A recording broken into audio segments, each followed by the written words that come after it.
Warahmatullahi wabarakatuh. Tabipun, nama saya Hilman SPDI, bertugas di SD 24 Truy, Kecamatan Bangkunat, Kabupaten Pesisir Barat. Pada saat ini saya sebagai mahasiswa PPG dalam jabatan batch 2 tahun 2003 pada LPTK UIN Walisongo Semarang. Tabipun.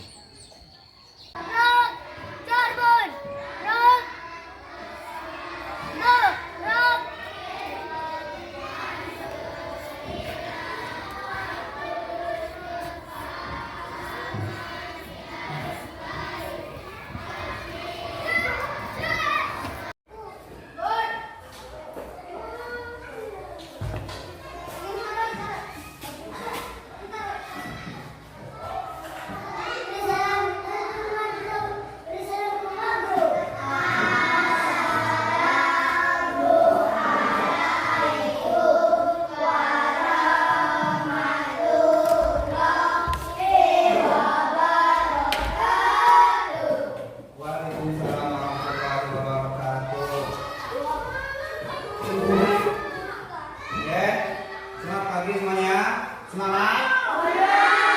Alhamdulillah, pada pagi hari ini kita akan melanjutkan pembelajaran kita pada minggu kemarin. Tapi sebelum kita belajar, kita akan menyanyikan lagu wajib nasional dulu yang berjudul 17 Agustus. Ya, dapat semuanya, anak? Kita sama-sama menyanyikan lagu kebangsaan yang berjudul 17 Agustus. Ya, 1, 2, 3. 17 Agustus tahun 45, itulah hari kemerdekaan kita. Hari merdeka, nusa bangsa, hari lahirnya bangsa Indonesia.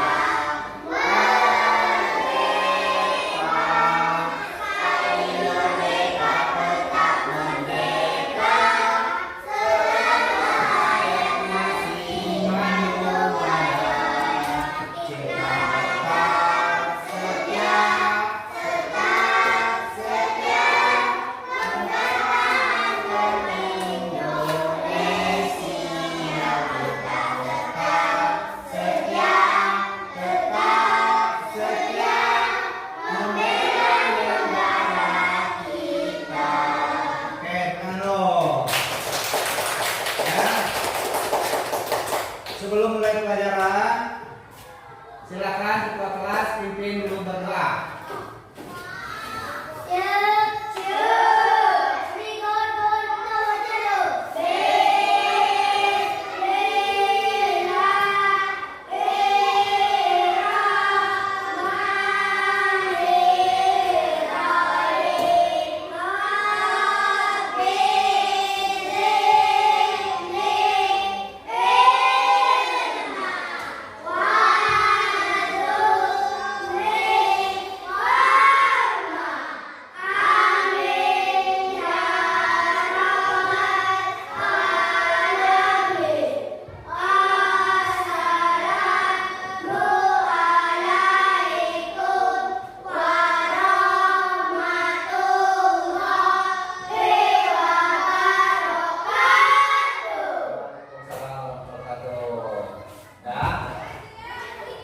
Sebelum lanjut, Bapak akan mengabsen dulu kehadirannya pada hari ini biar ketahuan siapa yang masuk, siapa yang tidak. Ada yang masuk? Masuk semua? Alhamdulillah. Kalau gitu berarti anak-anak semuanya rajin, ada kemampuannya untuk belajar. Alhamdulillah Bapak ucapkan atas kehadirannya. Baik, silakan dibuka buku temanya, buku pelajarannya, silakan buka. Kita akan membahas tentang pesan-pesan pokok dalam surah An-Nas ya. Kalau minggu kemarin kita belajar tentang membaca surah An-Nas dan menghafal surah An-Nas. Sudah hafal semua? Ya, alhamdulillah. Sekarang kita lanjutkan ini untuk pelajaran kita pada hari ini, yaitu bagian C, pesan pokok surat An-Nas. Jelas buka bukunya? Ya, sudah. Apakah sudah paham apa saja pesan pokok dari surat An-Nas itu? Ada yang tidak paham? Pesan pokok dari surat An-Nas itu ada yang tidak paham belum, anak? Surah An-Nas itu menjelaskan tentang apa? Manusia. Manusia pintar. Aku tangan berdiri. Ini ya. Nah, jadi Bapak akan sampaikan dulu tujuan pembelajaran kita ya. Jadi tujuan pembelajaran kita pada hari ini tentang pesan pokok surah An-Nas ini, yaitu setelah belajar surah An-Nas ini, harapannya supaya anak-anak bisa menghafal, kemudian mengamalkan surah An-Nas itu, mempelajarinya, kemudian diharapkan paham pesan pokok dari surah-surah An-Nas itu, ya, yang menjelaskan bahwa surah An-Nas itu adalah menjelaskan tentang manusia. Manusia adalah makhluk ciptaan Allah, makhluk yang lemah. Nah, ya. Jadi kita bisa menjelaskan bahwasanya surat An-Nas itu menjelaskan tentang apa. Jadi harus bisa ya. Nah, oke. Kita lanjutkan ke materi, yaitu surah An-Nas. Surah An-Nas ini pesan pokoknya surah An-Nas ini yang pertama yaitu surah An-Nas adalah surah yang ke-100 ya. Surah An-Nas ini pesan pokoknya itu bahwasanya surah An-Nas ini adalah surah yang ke-114. Diturunkannya urutannya di dalam Al-Qur'an ke-114 ya, di dalam surah-surah pendek. Ini surah An-Nas ini termasuk dalam surah pendek. Kemudian ini termasuk surah terakhir di dalam Al-Qur'an ya. Urutannya termasuk surah terakhir di dalam Al-Qur'an. Artinya setelah surah An-Nas ini itu tidak ada lagi surah yang turun. Kemudian ini termasuk surah terakhir di dalam Al-Qur'an. Ya, berjumlah dia urutannya ke 114. Kemudian jadi surah ini termasuk surah pendek juga. Al-Kafirun juga termasuk surah pendek. Ya, Al-Kafirun, Al-Kausar, Al-Ikhlas, Al-Alaq itu termasuk surah pendek juga, sama seperti surah An-Nas. Kemudian surah An-Nas ini diturunkan setelah Rasulullah hijrah. Nabi Muhammad itu melakukan hijrah, berpindah tempat dari Mekah ke Madinah, yaitu untuk menyebarkan agama Islam, menyampaikan agama. Ini apa? Karena Nabi itu dicari-cari orang-orang kafir untuk dibunuh. Nah, jadi Nabi itu pindah hijrah untuk menghindari tersebut, karena dia akan dibunuh oleh orang kafir. Nah, ini surah An-Nas ini tergolong surah Madaniyah. Kenapa dia surah Madaniyah? Karena dia turun setelah Nabi hijrah ya. Nabi ini surah An-Nas ini diturunkan setelah Nabi melaksanakan hijrah, berpindah tempat. Allah ya. Kita ini selalu membutuhkan pertolongan manusia, pertolongan Allah. Semuanya itu membutuhkan pertolongan. Kita sakit pun membutuhkan pertolongan dokter, bidan. Itu juga mereka, dokter dan bidan itu adalah manusia juga. Allah lah yang menyembuhkan, tetapi perantara dokter itu. Semuanya atas izin Allah, makanya kita harus memohon hanya kepada Allah. Nah, kemudian manusia berlindung kepada Allah Subhanahu wa taala dari godaan dan keburukan.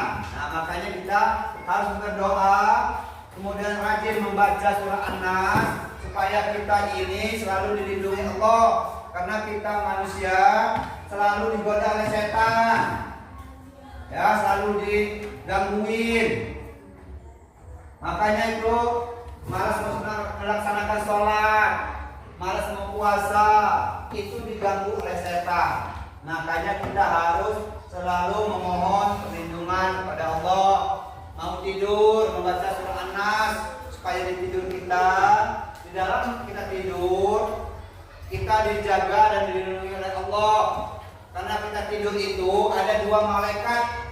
Ada malaikat yang jaga kita selama kita tidur. Nah, itu Allah lah yang mengutusnya. Makanya kita harus berdoa, memohon perlindungan. Kita mau sekolah, jalan dari rumah mau ke sekolah, kita mohon pada Allah supaya dilindungi, supaya terhindar dari gangguan dan bahaya. Itu harus selalu memohon perlindungan pada Allah. Kita rajin-rajinlah membaca surah An-Nas itu, baik yang waktu pagi, malam hari, sore, kita harus rajin. Kita dianjurkan. Kemudian Allah Subhanahu wa taala, Tuhan Maha Pelindung. Nah, itu ya. Jadi kita ini selalu dilindungi oleh Allah. Makanya kita selalu memohon, meminta perlindungan pada Allah supaya kita selalu dilindunginya. Dimanapun kita, kapanpun kita harus selalu memohon perlindungan pada Allah supaya kita selalu selamat dalam sekolah, dalam belajar, di rumah, ataupun dimanapun kita berada.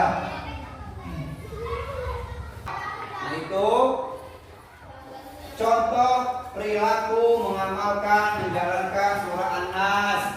Itu berdoa, mau naik sepeda berdoa dulu. Baca bismillah kalau mau naik sepeda supaya kita dilindungi oleh Allah di dalam kita menaiki sepeda itu. Ya. Nah, adapun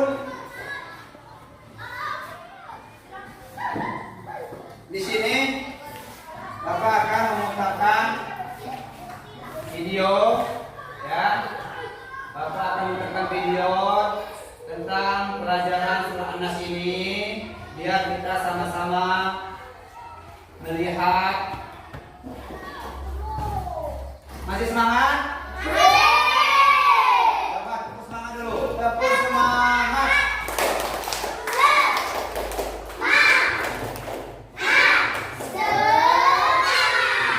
Oke, terima kasih. Bapak lihat dulu videonya biar kita sama-sama menonton video.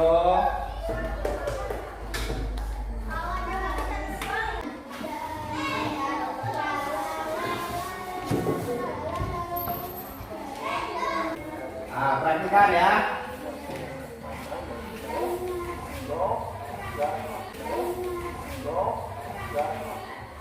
Nah, ini kelihatan? Ya.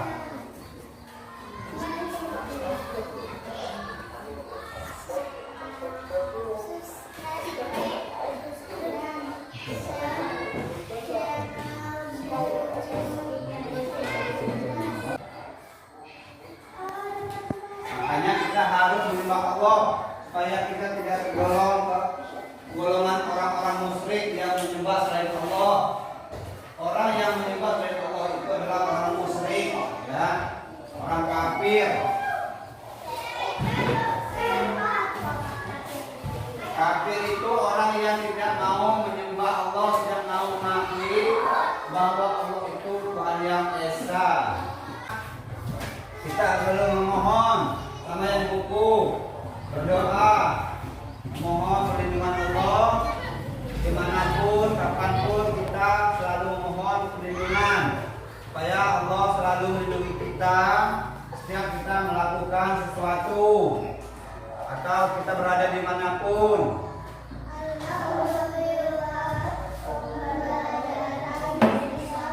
Nah,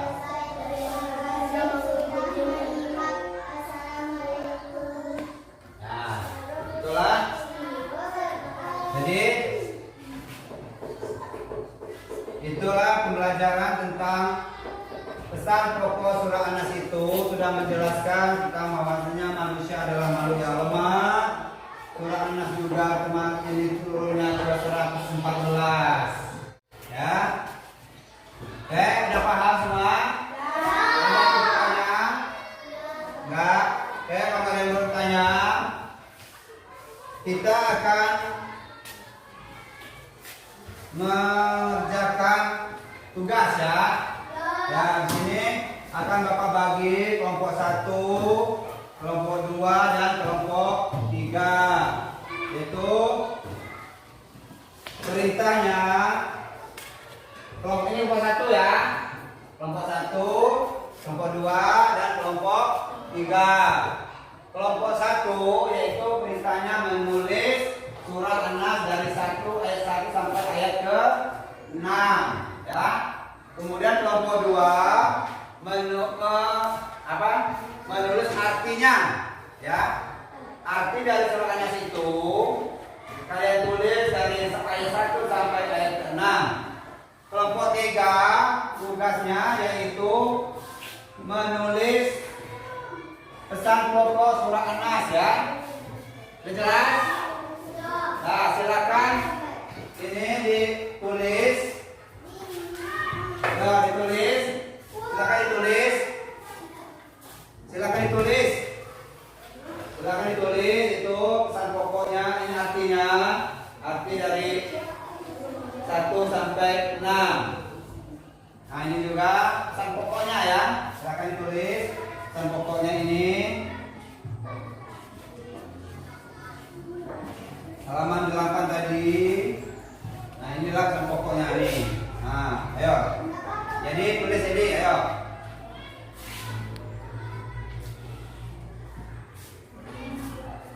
Pelan-pelan. Udah belum? Kelompok 1?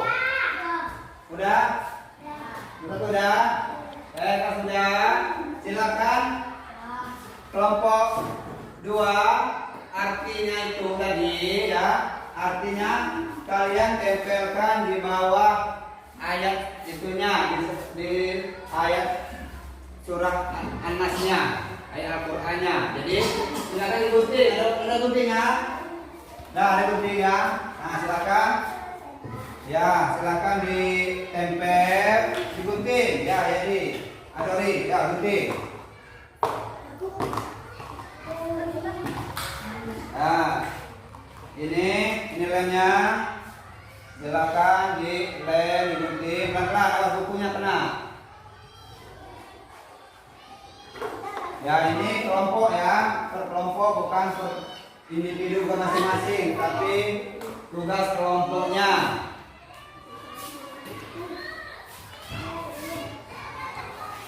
Udah ditempel? Ya. Kalau udah, silakan kelompok 1 dulu maju. Perlihatkan tugas hasilnya. Ayo tunjukin. Ya, itulah hasil dari kelompok 1. Tepuk tangan dulu kelompok 1. Nah, silakan dulu. Kelompok 2. Kelompok 2 itu menempel arti dari surah An-Nas itu. Ya, itu. Nah, tepuk tangan. Kelompok 3, coba tunjukin pesan pokok dari surah An-Nas. Nah, itulah pesan pokoknya ya. Nah, tepuk tangan.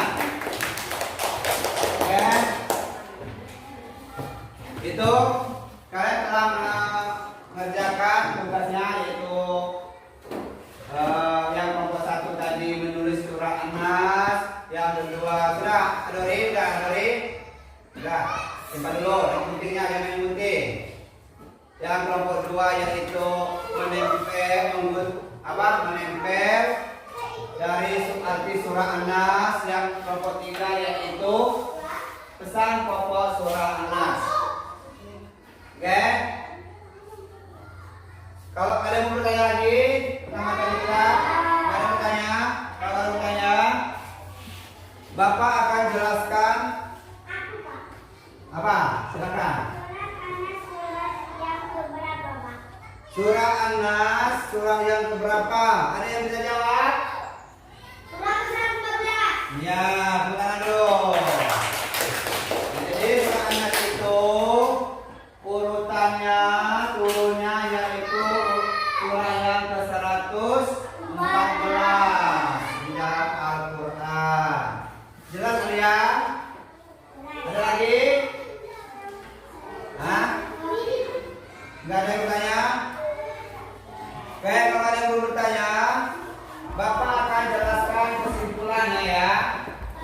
kesimpulannya pada pagi hari ini, pelajaran kita pada pagi hari ini yaitu membahas tentang pesan pokok dari surah An-Nas. Ya, dan perhatikan. Yang pertama, kesimpulan dari materi kita membaca Al-Quran surah An-Nas. Ya, jadi kita pada kelas 2 semester 1 ini kita membahas tentang ayo belajar Al-Quran, membaca surah An-Nas ya, sampai dengan pesan pokoknya. Yang pertama, kesimpulannya yaitu surah An-Nas merupakan surah yang ke-114 di dalam Al-Quran. Jadi di dalam urutannya surah An-Nas itu adalah surah yang ke-114 di dalam Al-Quran. Kemudian surah An-Nas ini surah yang menjelaskan tentang manusia, ya, menjelaskan tentang An-Nas tergolong surah Madaniyah karena turun setelah Rasulullah hijrah. Nabi Muhammad itu setelah melaksanakan hijrah turunlah surah An-Nas ini, makanya dia dikatakan surah Madaniyah. Walaupun dia turunnya di Mekah, tetapi dia termasuk golongan surah Madaniyah. Kemudian surah An-Nas ini berisi tentang perintah memohon perlindungan pada Allah ya. Surah An-Nas ini menjelaskan bahwasanya kita harus selalu memohon pertolongan kepada Allah, meminta hanya kepada Allah. Allah lah tempat kita memohon, meminta sesuatu, baik dari kejahatan jin, manusia, setan, ataupun makhluk yang lainnya. Kita harus selalu memohon perlindungan kepada Allah, bukan kepada makhluk-makhluk yang lain, bukan kepada tumbuhan, hewan, ataupun gunung-gunung. Karena kita hanya menyembah Allah. Allah lah Tuhan yang esa, yang patut kita sembah, bukan menyembah matahari, patung-patung, itu bukan. Tapi Allah lah yang tempat kita menyembah dan memohon pertolongan. Kemudian surah An-Nas ini juga menjelaskan bahwasanya kita itu makhluk yang lemah dan selalu tidak lepas dari pertolongan dan memohon yaitu kepada Allah, baik di waktu siang, sore, dan malam hari. Dimanapun kita harus selalu memohon perlindungan kepada Allah. Ya, itulah penjelasan kesimpulan dari pembahasan kita tentang surah An-Nas ini. Sudah paham semua? Nah, sudah paham semua? Untuk minggu depan kita akan membahas tentang Asmaul Husna ya. Jadi untuk materi kita yang akan datang yaitu tentang Asmaul Husna, mengenal Asmaul Husna. Apa itu Asmaul Husna? Ada yang tahu apa itu Asmaul Husna? Hah? Gak ada yang tahu Asmaul Husna?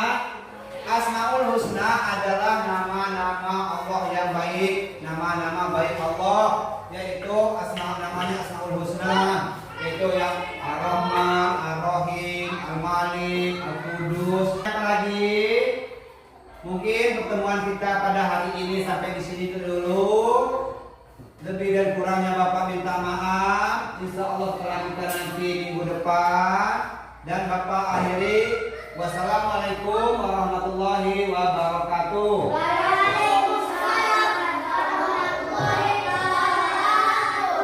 Oke, sebelum pulang seperti biasa bukunya diberesin dulu, disimpan dulu, alias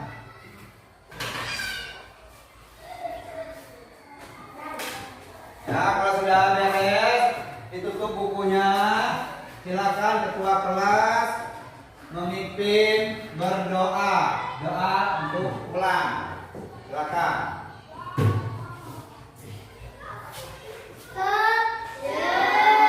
Rikono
Bisa.